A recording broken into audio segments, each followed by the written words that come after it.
It's 8:30, and 8:30 sharp as usual, we are going to begin.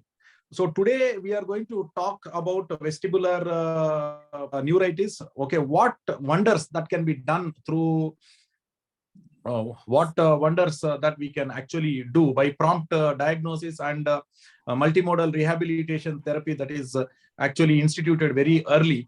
So what kind of results are expected with the case report? We are going to be seeing that. For that, the case presentation today, as usual, the format is something like that. We have a case presentation. We have some questions raised after that. Then there are some points that I will make, followed by we bring in the panelists to talk. So case presentation today is going to be done by Professor Dr. Yana Oda. She heads in Bucharest. This is one of the biggest, most sophisticated center when it comes to vertigo.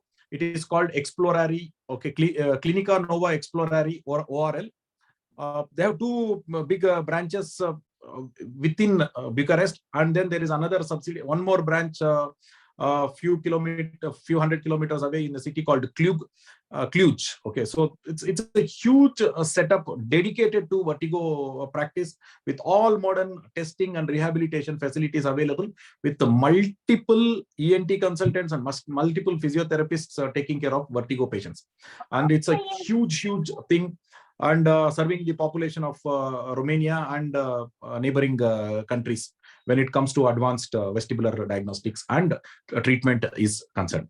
We also have eminent panelists, Dr. Vishal Pawar. Again, Dr. Vishal Pawar needs no introduction. He's been the pioneer when it comes to educating a lot of people, okay, over here in vestibular diagnostics, and especially from a neurologist's perspective. His presence and his opinion from a neurologist perspective is lot of time salutary, makes a lot of us relax when he tells, okay, this is not to be worried, this is to be worried about, something like that. And he again runs vestibular clinic in Dubai, Aster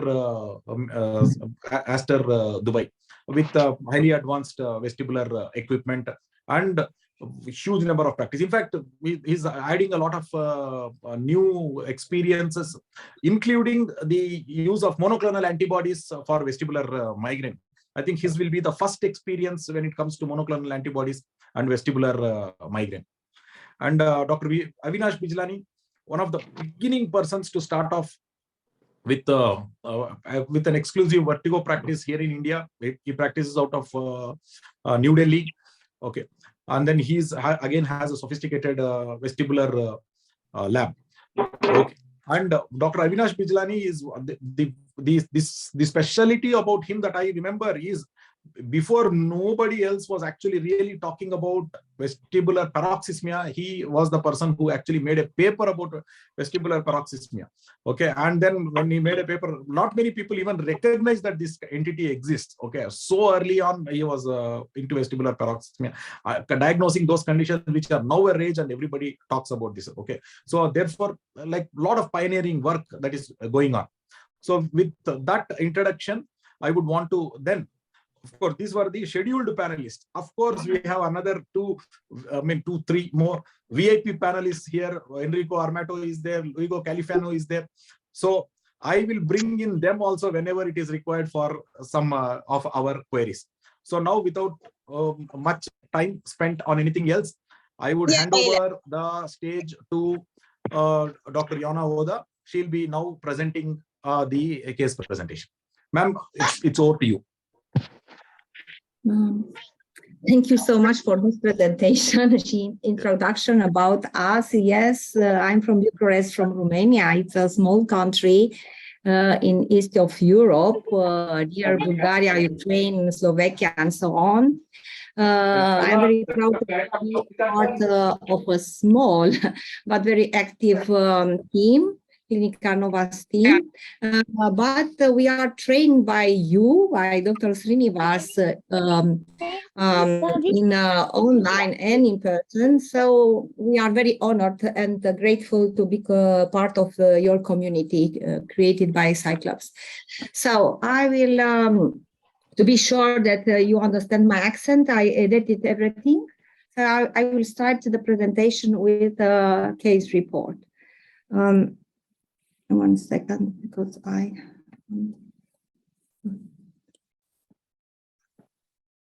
okay. It's about 50 years old man with 180 centimeters, 19 kilograms. And 1 second, because I don't see my screen. With 2 stents 10 years ago, in treatment with cardioaspirin and non-steroid and anti-inflammatory, who does sports once a week, kickboxing, with motion sickness since childhood and height sickness. He sleeps on his left. When he turned on the right side, he felt dizzy, then major rotator vertigo attack at high speed with nausea, vomiting, no headache. A single crisis, very long, 4 days, intense in first days, with a slight decrease. In bed, he was better with his eyes closed. He could not sit or stand up. Major instability. At the hospital, he was found at 180 hypertension with 100 millimeters and hospitalized. In emergency room, he was admitted to the neurology department and CT scanned and native MRI immediately. Both were normal with the diagnosis of peripheral vestibular syndrome. He then received an intravenous infusion with cortisone, vasodilator, and group B vitamins. Movement of the head up, down, bending over, walking accentuated the state of dizziness and vertigo. In bed, it was better, only in certain position with many pillows. He came in our clinic third day with a state of major dizziness, instability, major imbalance, unsteadiness when walking, feeling of spinning while walking, and in bed spinning at high speed, one direction. He has hypertension with treatment and muscle spasms in his skull.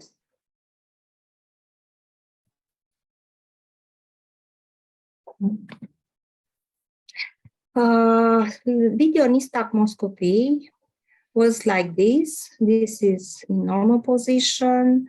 Same nystagmus even was in right side, no changing, and also in left side, same left nystagmus, continuous nystagmus.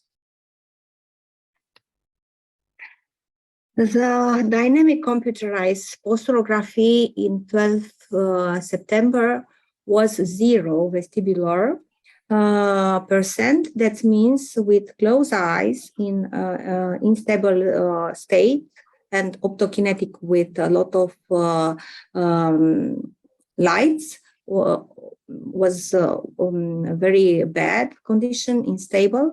With here you have the stabilogram. And here it's a very hard stabilogram with high index of instabilities.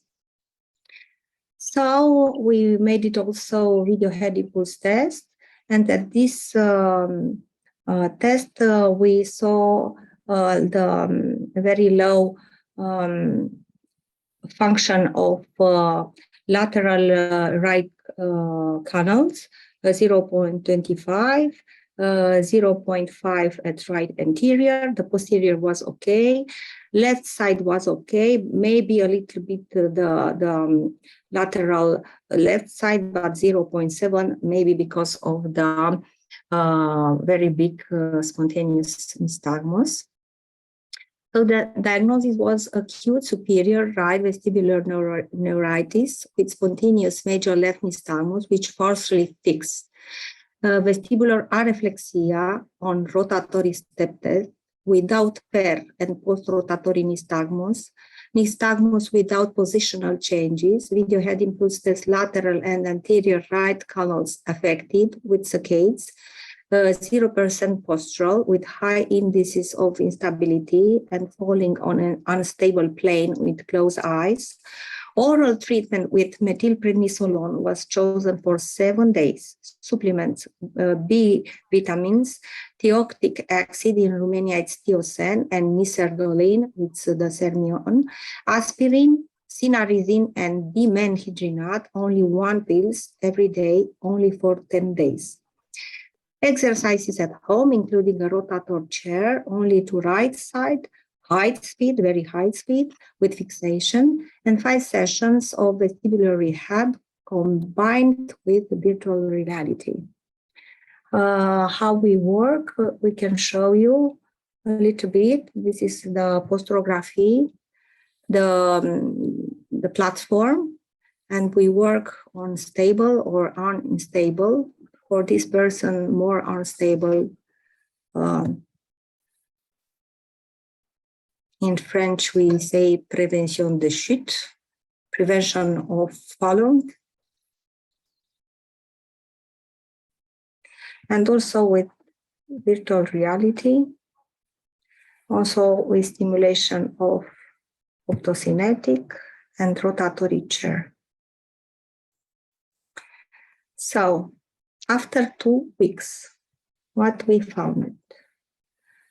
We found in something like this was left spontaneous nystagmus,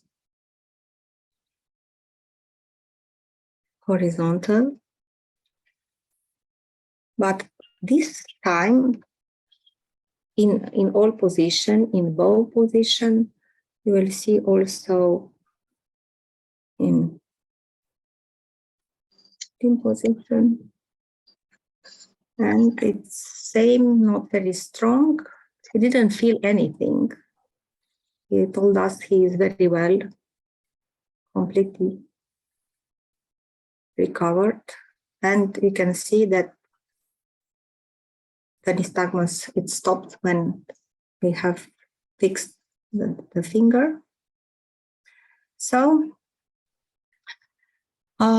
because of this nystagmus, we done at this moment, after 2 weeks, the calorics that show us 82% right weaker. And we perform again this dynamic posterography, showing the 100% vestibular recovery. But here we can see big index of instabilities with high energy consuming. So evolution, the patient felt very well after 10 days, asking to drive a car and resume normal activities. The dynamic computerized posterography recovered 100% vestibular. Left nystagmus still present, second degree, perfectly blocked by fixation. Gaze nystagmus left still present, and vestibular hyporeflexia or rotatory step test, presence of new nystagmus, per and post-rotatori. The caloric test still shows 80% right hyporeflexion. Discussion. We know that in vestibular rehabilitation, we have 3 possibilities: recovery, compensation, and substitution. In the case of our patient, it seemed that a very quick compensation was obtained. This persistent left nystagmus does not bother him in his activities. But at head checking test, this nystagmus increased. That means that in everyday life, in intersection, when driving, when overtaking, or even when walking, when making sure to cross the street, quick left-right head movement, it should give sensation of dizziness. We asked the patient to come 1 month and 3 months later for reevaluation of video head impulse test, video nystagmoscopy, and rotatory chair. Calorics we perform after 6 months. The patient resumed his normal life. He drives, does sport. I asked him to check his thrombophilic profile because this neuritis, I thought it's not inflammatory, should be vascular. Question. I think that recovery and compensation is done first at the central superior level or at the cerebral level or both at the same time. The question is, who is first? Does it matter? It is clear that at the level of the vestibular nuclei was major asymmetry with the impulse discharges. The question is, has been erased To reduce an acute spontaneous nystagmus, the fastest way is to work with rotatory chair at increasing speeds with fixation in the direction of existing nystagmus. Example, if there is a right nystagmus, we must rotate it clockwise. If it's left, we rotate it counterclockwise. When we rotate, we cause a per-rotatory nystagmus and a post-rotatory nystagmus. At the beginning, a right total areflexia we found, per and post-rotatory, no reflex, no nystagmus. After 14 days, we found per and post-rotatory nystagmus smaller than in left side, but existent. The question, from where is this nystagmus?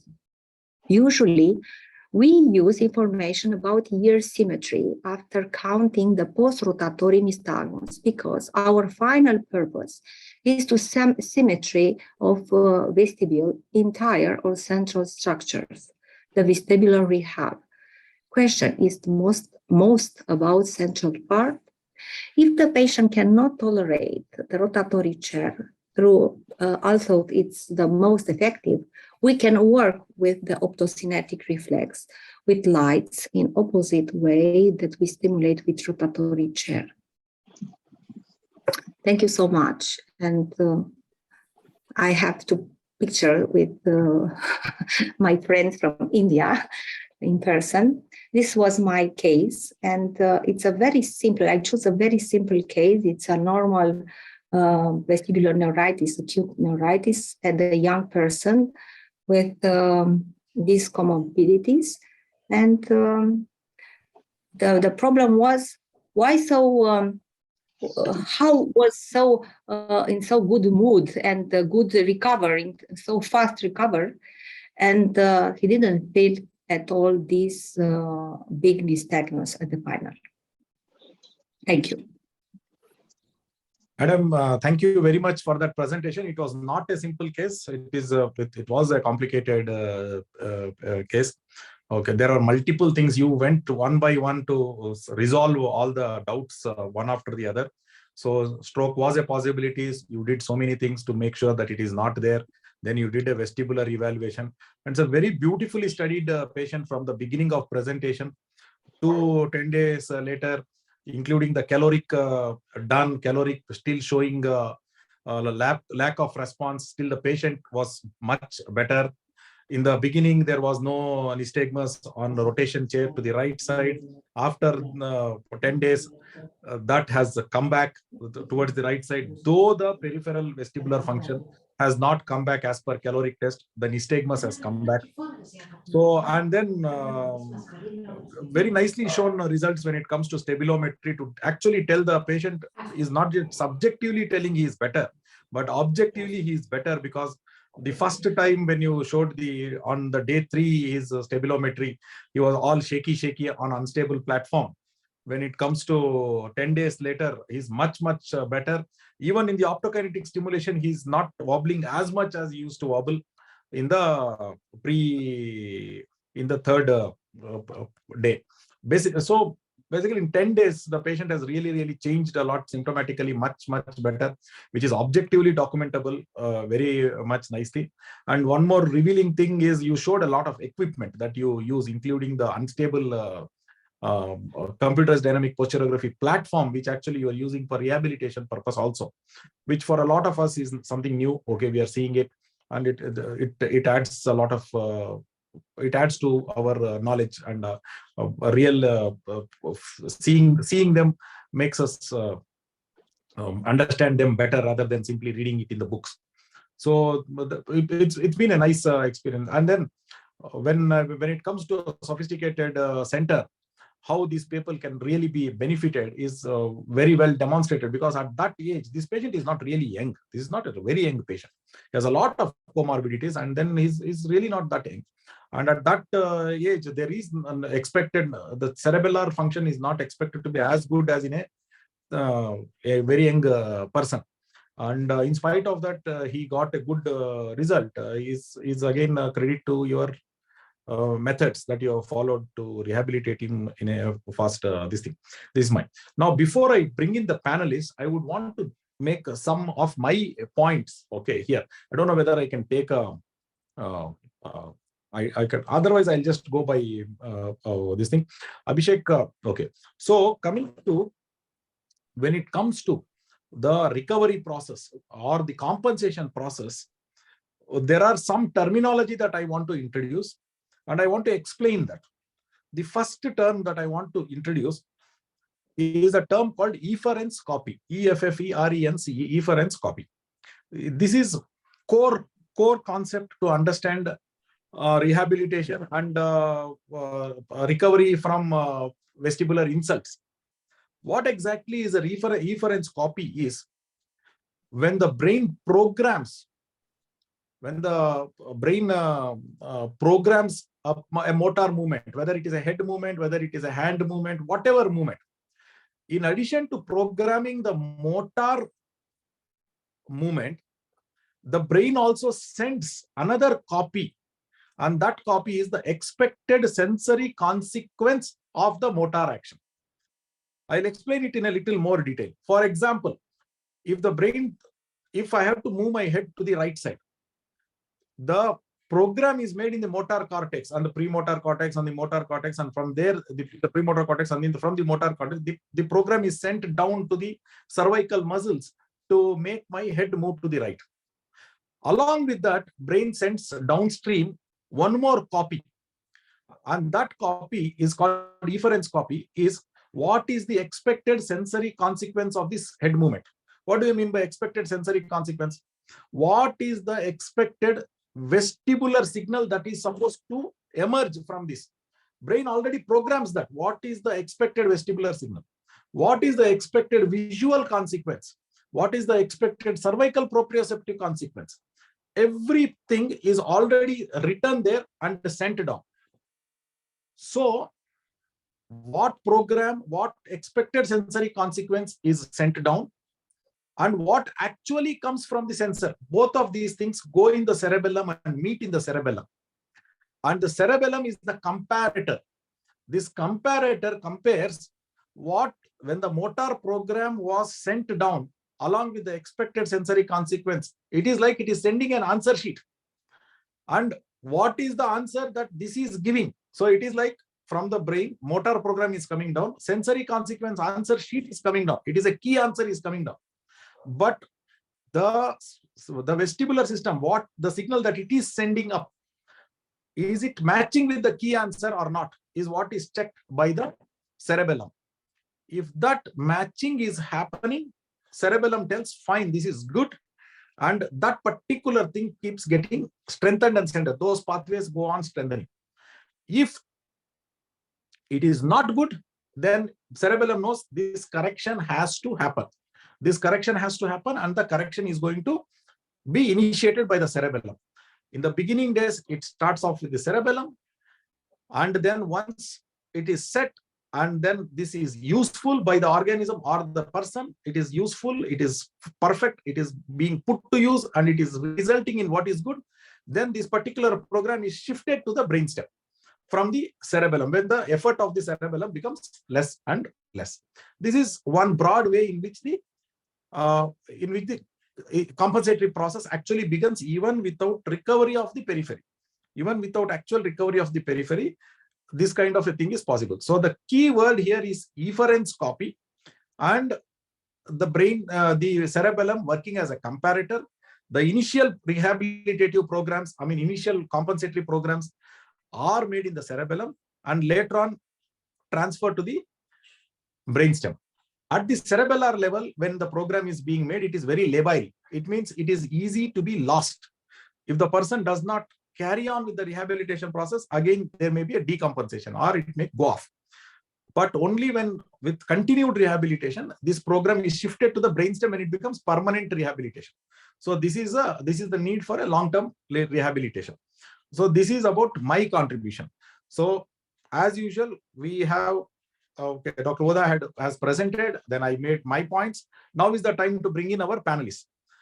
There are 5 very, very pertinent and very important questions Professor Yana Oda has asked. I request Madam to actually put back that last slide so that we have that as a reference to go on asking the questions. But I have taken down these questions also. but it will be good if it is there, the last few questions. So I would like to call in Dr. Vishal Pawar and Dr. Avinash Bijlani, one after the other. So first question, Madam is, I think that recovery and compensation is done first at the central or superior level, or at the cerebellar level, or at or both at the same time. The question is, who is first? Does it matter? So, Madam, when you are talking about central or superior level, are you talking about the cortex, cerebellum, brainstem? You're muted. Yeah. Yes, yes. So you're About the central, like cortex and the cerebral level. So because I think it's important. We have different pathways and different nucleus and different. Yes. So, Dr. Vishal Pawar, would you like to take that question? Yeah, I would like to take. So whenever a patient starts feeling a continuous feeling of vertigo, so as soon as there is a continuous some disease process, pathological process, or even physiologic processes, which are causing a continuous vestibular imbalance, immediately the central mechanisms come into play, and they come together. It's not like cerebellum will work alone for compensating it.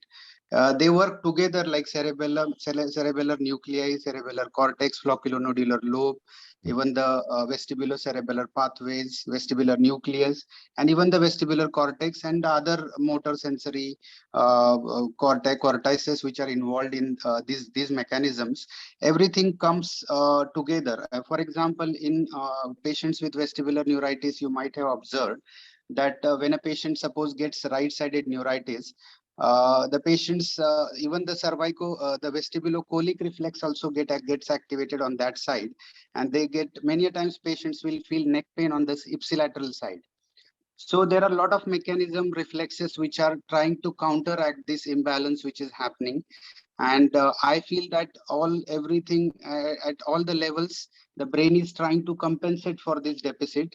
At the level of eyes, the other side is trying to push the eye to the affected side. That's why the nystagmus is happening. The cerebral cortex immediately picks up the disease labyrinth. For example, the inflamed labyrinth is on the right side. Then the left-sided labyrinth, which is normal, there is a push-pull hypothesis that is,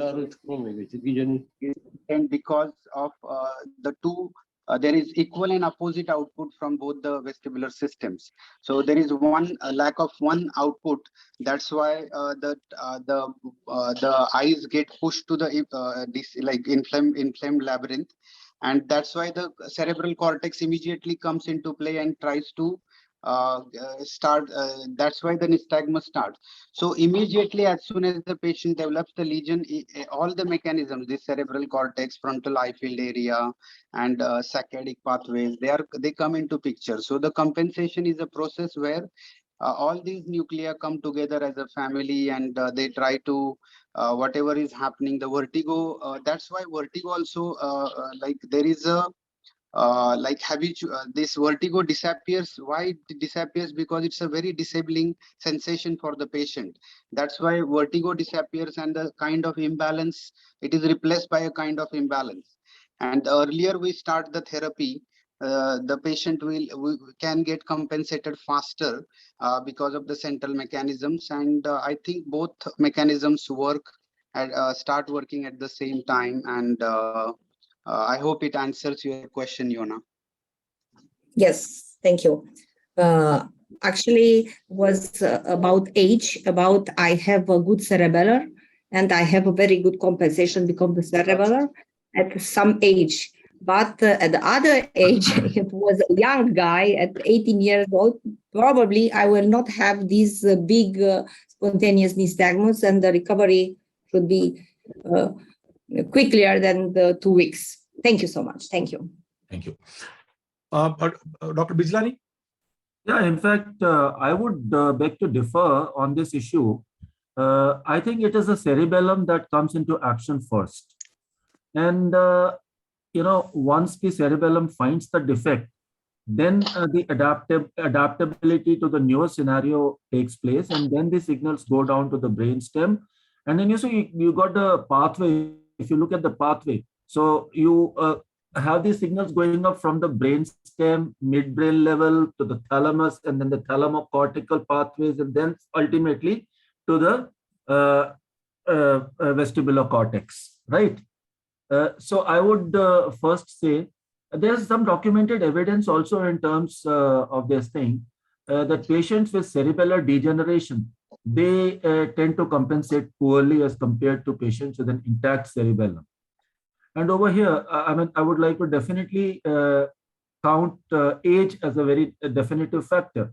I have seen my younger patients compensating much better as compared to patients who are much older. So I think that's where the proof comes in. And might have noticed that leukocariosis has been reported, because we definitely go in for an MRI nowadays, irrespective of whatever our findings in the vestibular laboratory turn out to be. We need to be safe. So these spots definitely come in MRIs of older patients, not of the younger patients. So yes, cerebellar degeneration, if you have it, then I think compensation is something which really suffers. So Okay. cerebellum first. Okay. So this is how things should be. Like we need multiple opinions. Okay. So that is how things should be. I think I would want to call again Dr. Vishal Pawar once again. One more, when it comes to the immediate process after acute vestibular insult, one of the things behaviorally the patient tries to do is to lie down on one particular side. They feel better lying to the side on which there is a more the active ear or the working ear rather than on the lesioned ear. They feel much worse when they actually lie to the side of the bad ear. They feel much better when they lie on the side of the good ear.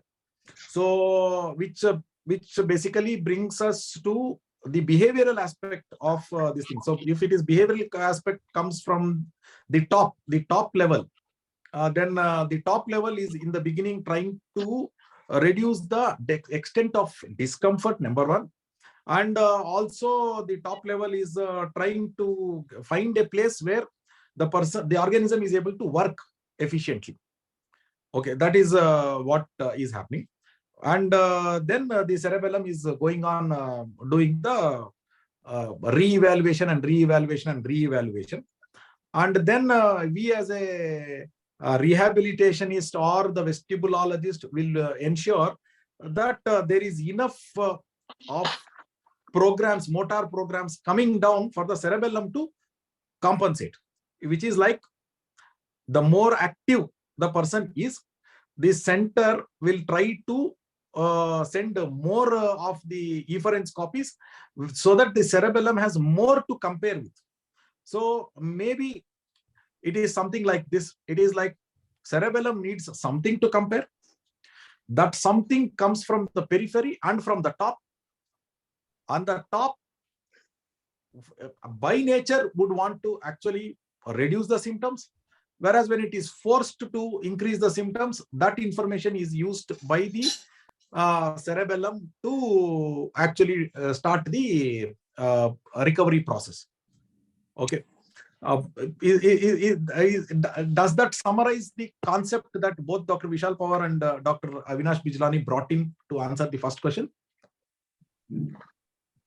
Can I? Or is Dr. Vishal about to say something? Dr. Vishal? No, I completely agree. Like the compensation process starts immediately and at all the levels, and cerebellar nuclei, vestibular nucleus. And as Avinash sir also pointed out, that the cerebellum, if it is intact and young, the earlier will be recovery. In later stages, it will be like less compensated if the like as the degeneration happens at all levels in aging population, the recovery might be slower. Yeah, might be slower. And though the cerebellum is the seat of recovery, cerebellum needs signals both from the top and from the sensory systems. Dr. Srinivas, Yes, I sir. would like to point out something over here. You just mentioned that the patient is more comfortable lying down on the normal side as compared Intact to side. the Intact side. Yeah. yeah. The reason for that is maybe again peripheral, because It is peripheral. The reason is we do peripheral. not see, we normally somehow discriminate between the poor otoliths as compared to the semicircular canals.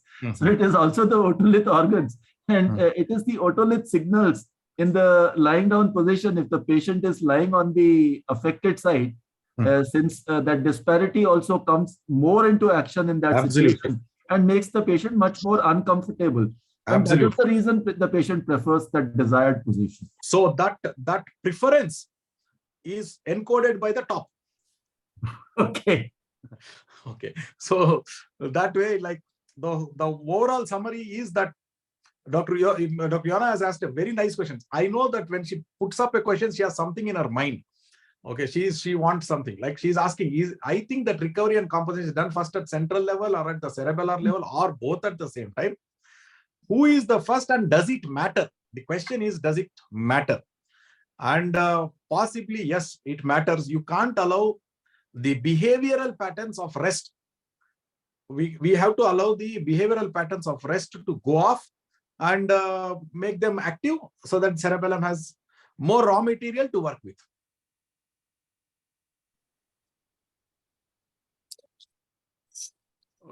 Dr. Yoda, I see you nodding, but I can't hear you. Yeah, thank you. Thank you. Okay. So we'll take the next question. Okay, a lot of thought has gone into each of these questions. We have to put in a lot of effort and thought before we get real solutions. It is clear that at the level of vestibular nuclei, there was a major asymmetry. Okay, this is agreed. At the vestibular nuclei, there is a major asymmetry with impulse discharges. The question is, has that asymmetry been erased? Okay. Dr. Avinash Bijlani, sir.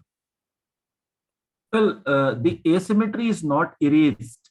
Okay. Asymmetry continues to be there. But it's the adaptive mechanisms and the plasticity of the brain that has come into action. And because the signals are absent, they continue to be absent. You cannot get them back. So the asymmetry arising at the periphery, at the inner ear level, continues to be there. So it is not erased. So then there is a compensation. So what is that exact mechanism of compensation that brings about? I would want Dr. Vishal Pawar to take this question. What is it that happens, that major asymmetry which is there at the inner ear level is for some reason neutralized or not exactly erased or whatever, neutralized or its effect brought down? What are the mechanisms? So basically, as soon as this there is vestibular tone imbalance. So first, I would like to explain whenever there is a vestibular tone asymmetry, vertigo is the manifestation. And whenever there is a bilateral vestibular tone imbalance, both-sided, then patient will manifest with imbalance, like imbalance of gait, unsteadiness of gait. Patient will not complain of vertigo. In fact, there was an experiment, I don't know, like there is a professor who demonstrated this thing, xylocaine was, I think some local anesthetic was like instilled in one of the ear, and it was they created a scenario similar to vestibular tone imbalance, but they did it on both the sides. When they did both sides, he didn't have vertigo. So whenever there is a bilateral vestibular tone imbalance, patient will manifest with unsteadiness of gait and not vertigo. So whenever a patient with neuritis develops a vestibular tone imbalance, initially you see that the patients get vertigo for 1 day or 2 days, and later on, as the brain starts compensating, the patient no more feels vertiginous sensation. Patient starts feeling unsteadiness of gait. So this is the time which is required for the vestibular nuclei to compensate. The other sided nucleus just calms down, reduces the tone, and it tries to match its tone.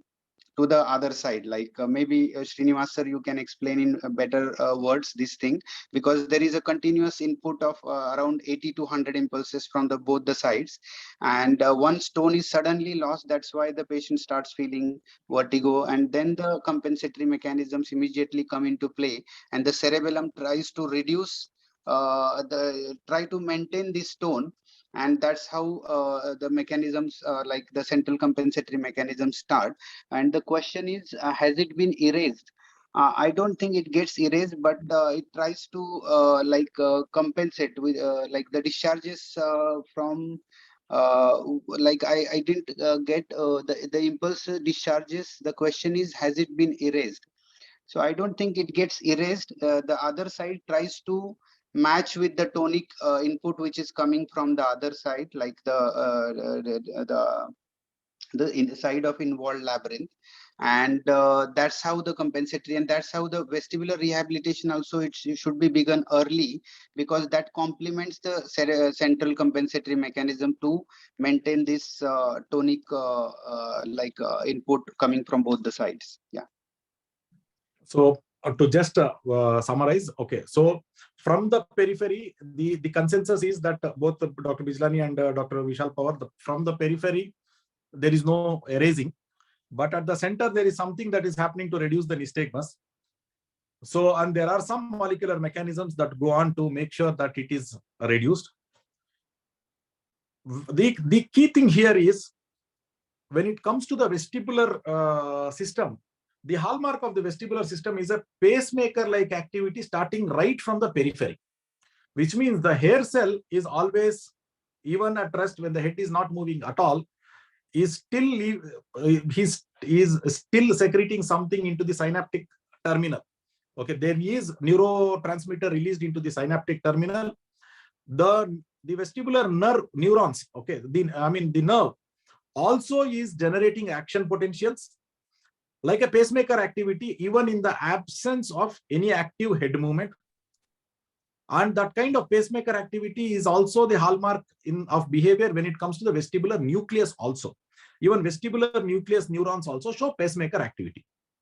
But just like the heart pacemaker activity, you know, the heart, sinuatrial, whatever, AV node, sinuatrial node, SN, okay, sinus. It has a pacemaker-like activity, which means the heart beats at a certain number of times per minute. But that is under the influence of sympathetic, parasympathetic influences, which can make the heart rate go up or heart rate go down. Similarly, vestibular nucleus activity is also under the influence of other influences, which tries to make it more active or less active. The one influence that makes the vestibular nucleus neuron more active is the ipsilateral periphery, ipsilateral peripheral vestibular organ. The one that makes it less active is the contralateral vestibular organ, or the contralateral ear, or the contralateral vestibular nucleus for that matter, connections coming from there. And the other one that makes it less active is the cerebellar inhibitory input on the vestibular nucleus neurons. Most of the action of the cerebellum is actually inhibitory action. The excitation that cerebellum actually causes is because of disinhibition. So there is a pacemaker-like activity, and that pacemaker-like activity can be enhanced or suppressed. When the periphery, one side periphery is lost, that is an excitatory input onto the pacemaker activity of the vestibular nucleus. So moment that is gone, the vestibular nucleus neurons start becoming less active. Now, to compensate for this, it has to reach a certain resting level of activity. Two things can happen. One thing is, the cerebellum can actually reduce the suppression. The cerebellar suppression can become less on this particular nucleus neuron of this one, or the cerebellum can increase the suppression of the opposite side vestibular nucleus. Maybe that is the reason why we call it a cerebellar clamp. It is like clamping and holding them together to stay in one level. This one is at rest. What beautiful thing that Dr. Yana Voda has shown today with her keen follow-up of this particular patient is something more than this. This particular patient in the beginning day, when he was rotated to the right, there was no nystagmus per rotatory. Whereas when he was rotated to the right after 10 days, the person started getting a nystagmus. What does this point to? This points to something else. This points to that particular equilibrium level of the other side labyrinth, somewhere shifting, inner ear or the other side vestibular nucleus, shifting its baseline toward the center, so that for the opposite side also, the one intact ear is able to better respond. So that is the experimental evidence that we are getting. I would like to take the opinion of even more people here. I would like Professor Enrico Armato to come in, Professor Califano to come in and elaborate on whether this is possible. But we'll come to that once we have finished this other questions. So coming to the third question, to reduce an acute spontaneous nystagmus, the fastest way to, I see Professor Armato. Professor Armato, do you want to give your views right now before we go to the next question? Sorry, I lose last minutes as I have a problem with my connection. Okay, so if you can give me a short resume, I will very happy. The question here, we reached a certain level in the discussion where we thought Professor Yana Oda, when during her follow-up of this patient, on the first time when the patient, on the third day of his illness, when the patient was rotated, chair rotation to the right side, there was no nystagmus, per rotatory nystagmus. Whereas that per rotatory nystagmus, even on the right, established after 10 days. And at that time, the caloric response on the right was still not there, which means it is not recovery of the right side, which means the left ear's responsiveness to right sided rotation has somehow improved, which tells that the baseline has moved. So what are your thoughts on this? In my opinion, the velocity of recovery of tonics cells is not, could be not the same of phasic cells. So you can get some difference. In my opinion, the nystagmus is linked to the tonic cells, not phasic. So you can, maybe you can recover in some way the tonic cells, and you can obtain a nystagmus, a response to the stimulation. Okay, that was a wonderful point. See, what Professor Enrico is telling is, what I was proposing is probably the baseline has shifted. What Professor Enrico Armato is telling is, it is not the baseline that is shifted. On the same side, the caloric test was actually testing the phasic response, whereas what has happened there is, in the inner ear, there are the phasic cells and the tonic cells. And instead of the phasic cells have not recovered, caloric response is still bad, but the tonic cells have recovered and they are giving a response to the rotation. Is the view by sir. Thank you so much. Thank you so much. Thank you. Thank you. So we'll go to the third question. To reduce an acute spontaneous nystagmus, the fastest way to work is with the rotatory chair at increasing speeds with fixation. So there are multiple points here. I will break down. The aim here is to reduce acute spontaneous nystagmus. What is the fastest way to achieve this? She is actually sharing her experience here. With rotatory chair, you have to have progressively increasing speeds, and you have to give this with fixation. And this rotation has to be in the direction of the existing nystagmus. If there is a right beating nystagmus, rotate in the right side, to the right side. Example, if there is right nystagmus, we must rotate it clockwise. If it is left, we rotate it counterclockwise. When we rotate, we cause a per rotatory nystagmus and a post rotatory nystagmus. Means per rotatory is when the chair is moving, there is a nystagmus. Post rotatory is when the chair stops, there is going to be one more nystagmus. At the beginning, there was a right total areflexia per and post rotatory. After 14 days, we found per post rotatory nystagmus smaller than in the left side, but still existed. The question, from where is this nystagmus? I think we already tried to answer this question. Already answered.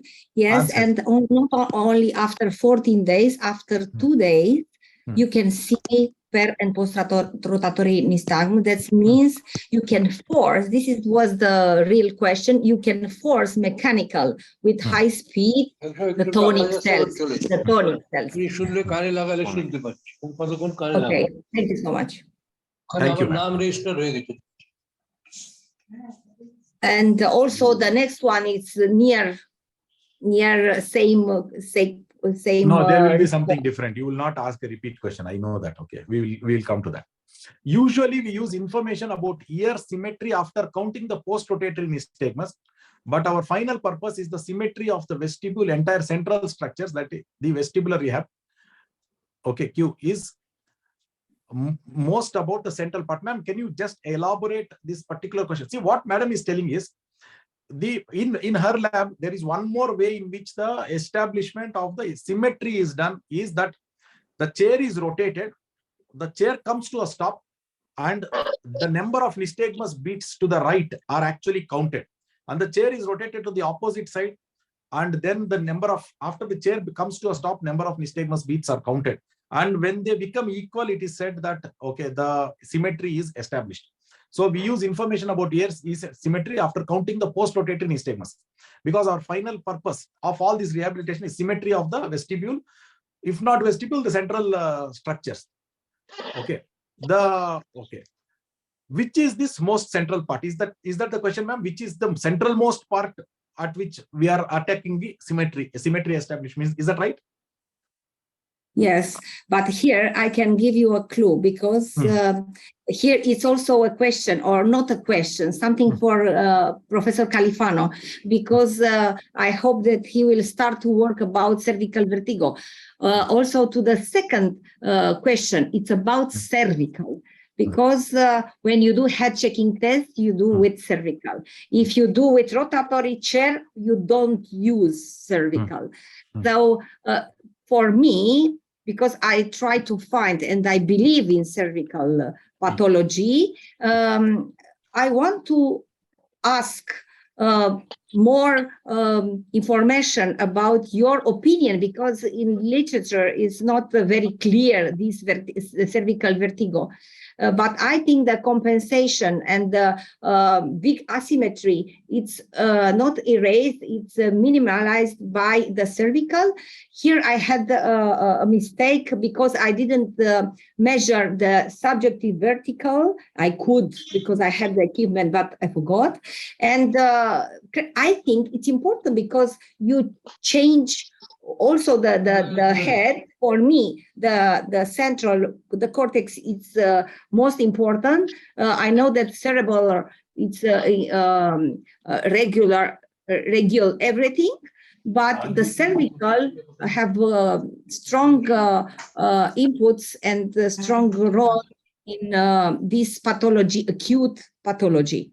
So for this, it's most about central part. Central part for me is this, but probably it's also compensation with cervical. I wanted not to tell you cervical vertigo, not cervical vertigo, cervical inputs and the role of the cervical pathway in acute vestibular pathology, unilateral pathology. Also in bilateral acute pathology, because I had a few days a professor, doctor with bilateral ototoxic areflexia with nothing, zero areflexia at all levels, video head impulses, rotatory, calorics, for everywhere. And now we will start to work with him to save something with substitution, with nothing. We will not have something there. So should be only cortex. He is he's not so young. So with cortex, with cerebral, and with cervical. Sorry, this was something else. So I think that question was specific to Professor Luigo Califano. Do I see Professor Califano? He'll hear, but I will Yes. I will send him also these questions Yeah, to yeah. try No, to he's ask there. him. He's there. I think he's unmuted. Okay, Professor Califano. Yes, but I think something for perhaps a bit different. I think we have been too much busy to study nystagmus as the consequence of vestibular neuritis, or rather, nystagmus and its compensation is probably is not the major problem for these patients. I would like to repeat, as Australian colleagues say, I used to say, patients could be happy, patients could be not happy, independently of which are our the result of our tests. It's not a problem of peripheral vestibular tests. Nystagmus could also persist, but patients could be happy. I think head impulse test, video head impulse test gave us an important mood to evaluate these patients. Above all, the suppression, the shimp, because in the shimp suppression head impulse, we normally observe the so-called anti-compensatory saccades. I don't like these terms because I can't believe that something is physiologically present could be anti-compensatory. I prefer to call these saccades centrifugal saccades. They are physiological. This is the most important point. When the patient recovers in his or physiological anti-compensatory, or as I prefer, centrifugal cycle of compensation, the first case. And so I use very much the IMP and SHIMP as a rehabilitation methods. Above all, the SHIMP protocol at home. The test became at home. The patients, the test, our test become rehabilitation. Patients are invited to perform IMP and SHIMP passively at home.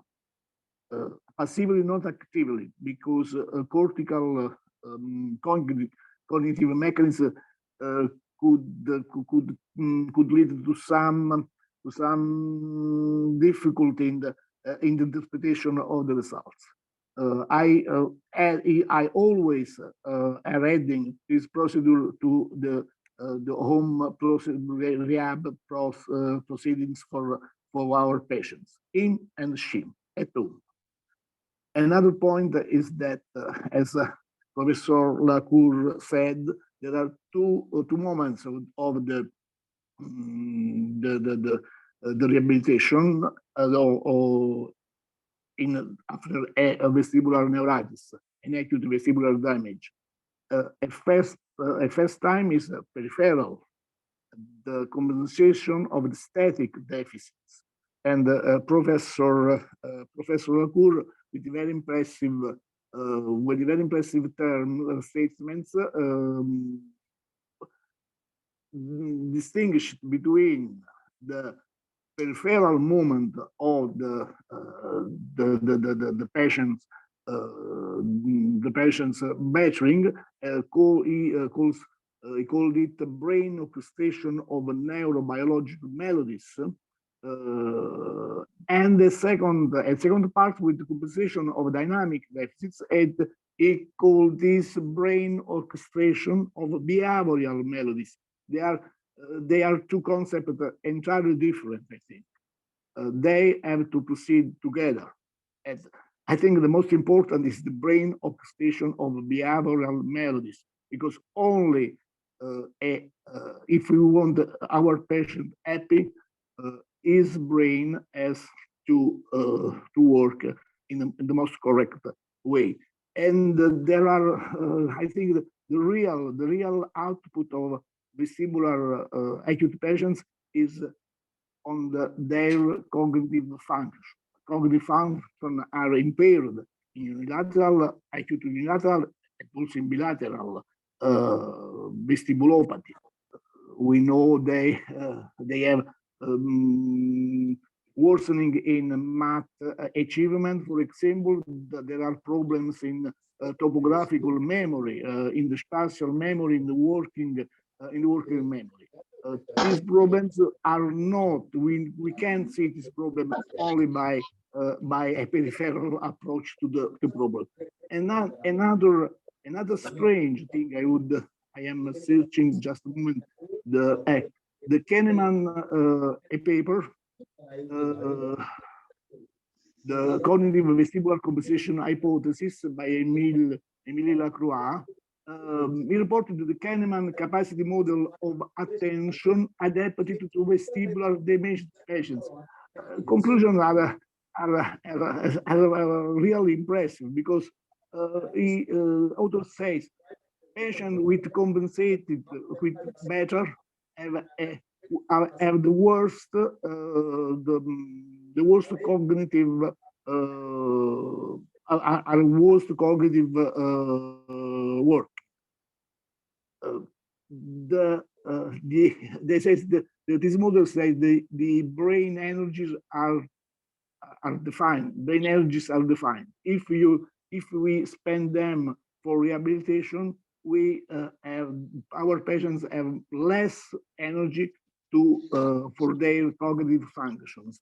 This is a point that I think important, strange perhaps, strange, but we have to have in our mind when we approach to our patients only with a peripheral vestibular rehab. Central cognitive movements, I think, are probably the most important in the long-term follow-up of our patients, of course. Okay. So I think, thank you, Dr. Professor Califano, for those wonderful points. Okay, he started off very nicely about telling that what we have been giving too much importance to nystagmus. There are patients who have nystagmus but still happy, and there are people who have no nystagmus are not happy.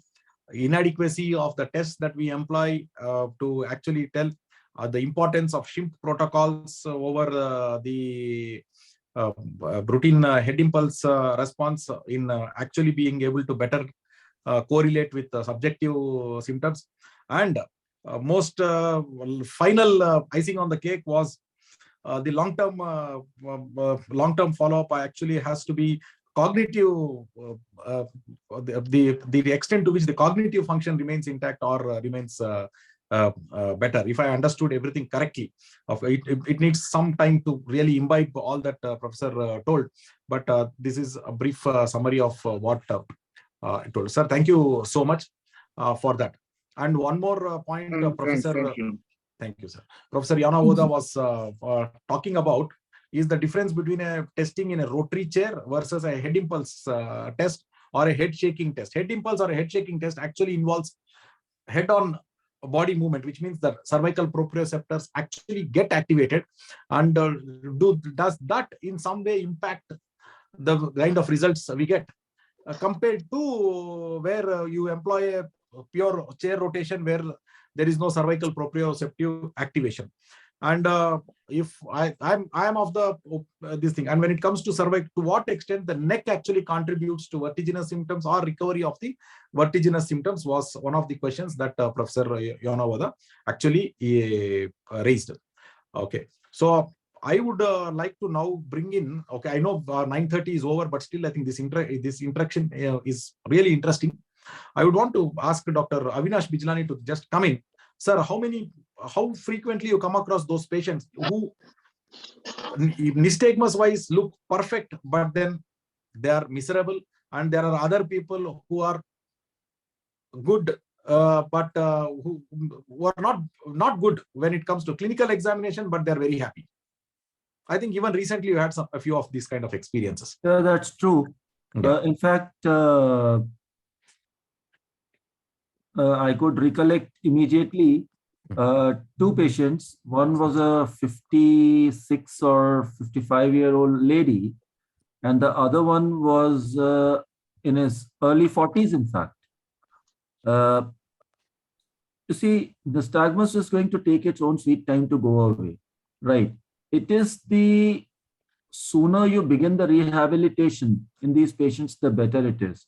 Okay. And those who comply well with the rehabilitation and then the compensatory mechanisms within the brain are intact. In the initial stages, we did talk about the cerebellar degeneration in some patients, which dampens the compensatory mechanism. So if everything is intact, these patients definitely do better. So likewise, I had this, I mean, I would rather share the example of the younger one in his early 40s. This man is an ardent enthusiast when it comes to taking good care of his health and exercising well and all that. So he was, in fact, on his own very keen to go outdoors and play his badminton. The sooner the better. So this patient came back to me after about 3 days of being with me, and his vestibular neuritis was diagnosed 3 days prior by me, but his suffering was about 6 days old. So at the end of 6 days, this man comes and tells me that I've been playing badminton today and yesterday. In fact, I'll just switch on my video and just a moment. Okay, so what I'm going to do is I'm going to play his video right away. And I think this should be audible. It was very interesting, in fact. So clinically, when you look for the nystagmus, yes, it's present. But, okay, this is the guy. 6th day, can you see this? I think you can all see. Yeah, we can see. We can see. So this is his Romberg's. This is his Romberg's and the Unterberger's stepping test. So won't you call this patient a happy patient? Nystagmus is still present. Nystagmus is still present. Yeah. And to those who can follow him, and it's just a 40-second video. So we're not going to take too much of time. 13th of August को ये vertigo की problem हो रही थी. Started vertigo on 13th of August with vomiting. 4-5 दिन बाद मैंने walk वगैरह शुरू कर दिया था. Began. 4-5 दिन से पहले 3 दिन में ही मैंने walk शुरू कर दिया था. Started walking on the 3rd day, 4th to 5th day. समझ लीजिए मैंने 20 तारीख से बैडमिंटन खेलना शुरू कर दिया. And I am feeling very much better. 7th day he is playing badminton. चक्कर शुरू में 1-2 दिन चलती था. उसके बाद मेरे को बेटर लगा. अच्छा, अभी भी हल्का सा है, लेकिन आप गेम खेल रहे हैं. Badminton. He is still a bit symptomatic, but going out to play. Excellent. So when you ask that question, yes, sir. I thought, why not give you a live example? Absolutely. So there are patients in whom signs persist, but patients are better. There are other patients in whom signs are not there, but they don't feel better. But then again, there is a role for us. There is a role for the cerebellum. There is a role for the clinician. Clinician giving confidence to the patient, making them walk around, move around. That is also important. We have to really initiate that. We have to motivate that. And yes. I can hear Dr. Ligi Califano saying, well, whether the cognitive function is returning back or not. Now, you know, cognition and the psychological behavior of the patient have a lot in common in the sense that cognitive behavior will improve if the patient is psychologically happy. So the attitude of the patient in general, attitude towards life, attitude towards the disease, and the will to recover, everything matters. Everything matters. Yes, and I think what Professor Califano was mentioning was also about the vestibular contribution to cognitive functions. So I think we have discussed that earlier also. Yes, I think in great detail. Yes, sir. We have covered that, and I think we are like 9:40. We have overshot our time. Last point, Dr. Yonavada. It's actually not a question. It was a tip for all of us. If you don't have rotatory chairs to rehabilitate these patients, you also have the option of using optokinetic responses, and it has to be in the opposite direction in which you would actually rotate the chair. That was the last point. Okay, and that was great. And I see Dr. Sylvia is also there. Madam, do you want to add any comment? Are you there? Dr. Silvana?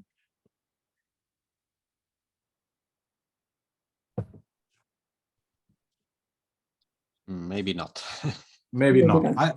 This maybe not was from George Bacarna. No, this is from Enrico Armato. Where is George? I can see George. George, I want to hear your voice. I don't know where is George. Hello, everybody. He's there. Yeah. Hello. Yeah. Very nice presentation. I was trying to spell question to all the audience about some patients that we had at our Clinica Nova team. That first they presented with acute nystagmus after acute vestibulopathy, and a couple of days they presented an opposite side spontaneous nystagmus. And we were thinking about that in the first time we had to check our recordings, because we are not very sure that it was written left or right at the beginning. And after that we tried to explain this, because those patients were young patients with a very good and active physical life, and we weren't very sure about the mechanism, and that's what I was trying to ask you. If you had patients with this, starting with let's say right beating spontaneous nystagmus, and after good and active rehab 3-4 times a day. Yes. That is nystagmus. Yeah, it's been given a specific name. Dr. Avinash Bijlani is telling that Erholen's nystagmus. That is after the recovery. Erholen's nystagmus. It's a German terminology. I think I'm not sure. It means it's when the ear that was previously damaged. First, there is a ear that is damaged. Then there is a compensation, and the damaged ear recovers function. So the compensation becomes overcompensation. The nystagmus starts beating. Very good sign. Yes. A very good sign. A very good sign. It's a good sign. Yes. I have few videos of such a patient also. I think when we meet in Dubai at IFOS, I think we can share all these things. Yeah. Okay. And and I think as a concluding, I think Dr. Silvana has just sent a message. I don't know. She's not. I can see her raising her hand. Dr. Silvana.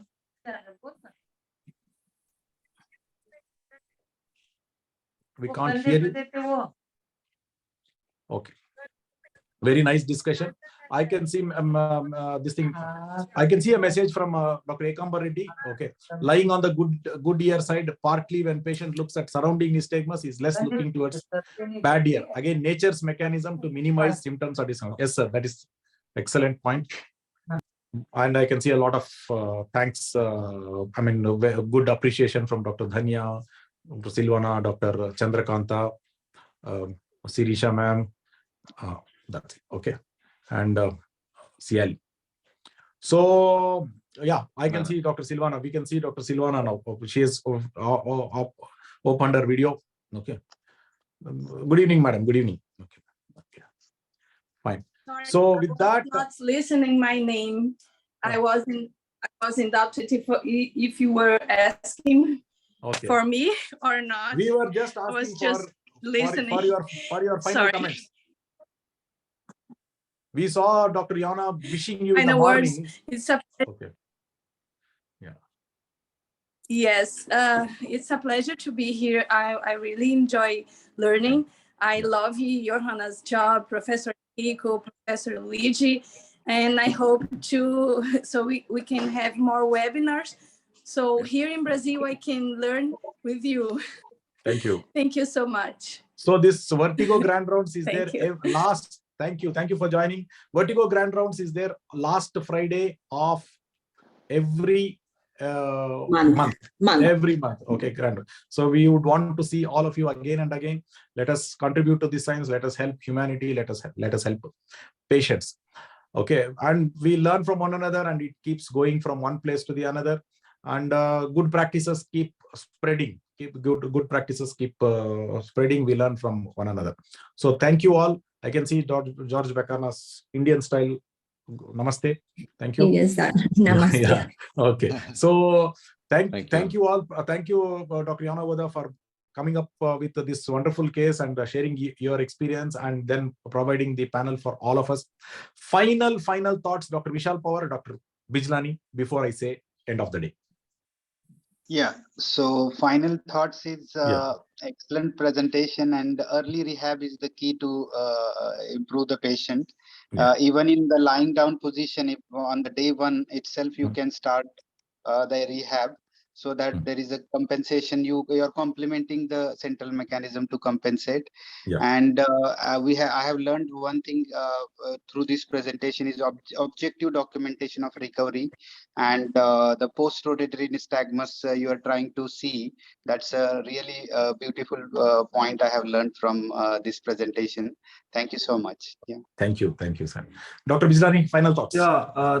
First of all, let me once again compliment Dr. Iona Voda for a wonderful presentation. It was quite enlightening for us, and for that matter, I learned a lot about how she is using the rotatory chair, her stabilometry practices, and all, which we do not have facility for, and read only in the books. Never You will soon get. You will soon have. You can do like this with the chair.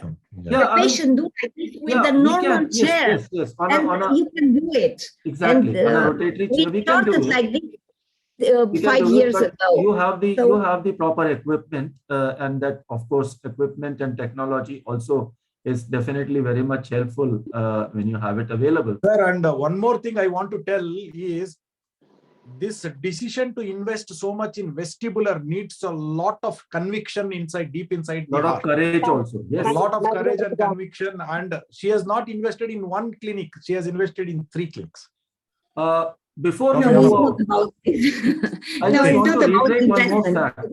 Okay. I have one more very important point. I noticed that Dr. Iona Voda has made minimal use of labyrinthine sedatives in her treatment therapy. Yes. In fact, no use. Very important take home message for everyone present here. We have to refrain from using those labyrinthine sedatives, whichever one it may be. We have to use it for the minimal time duration possible, encourage the rehabilitation practices with the patients to the maximum. Because you see, many patients, they suffer because they have been on something like cinnarizine or diamine or prochlorperazine.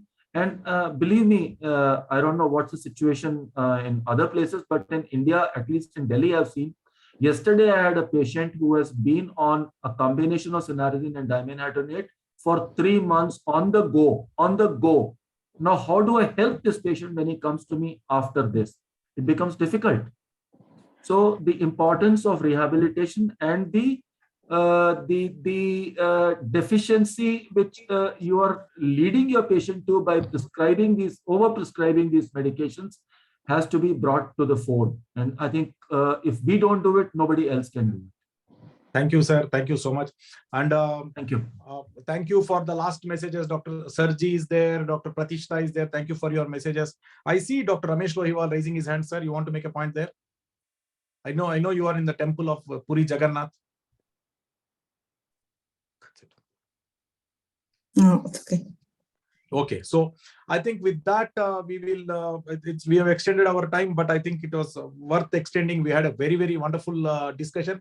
Once again, I thank Professor Yana Voda for sharing. I first thank the panelists. I thank Professor Enrico Armato, Professor Califano for taking your time out, making it really a constellation of the stars, the eminent stars coming and blessing this gathering, making it an August gathering by your presence. Thank you all for coming, and all my colleagues here from India and from other places also who joined today for this thing.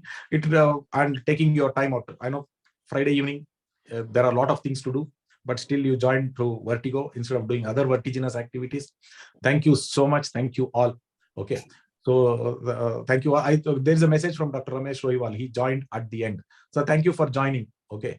Even at the end, you joined us. So we feel nice. Okay. So thank you. Thank you all. So thank you all. Thank you. Thank you. Thank you.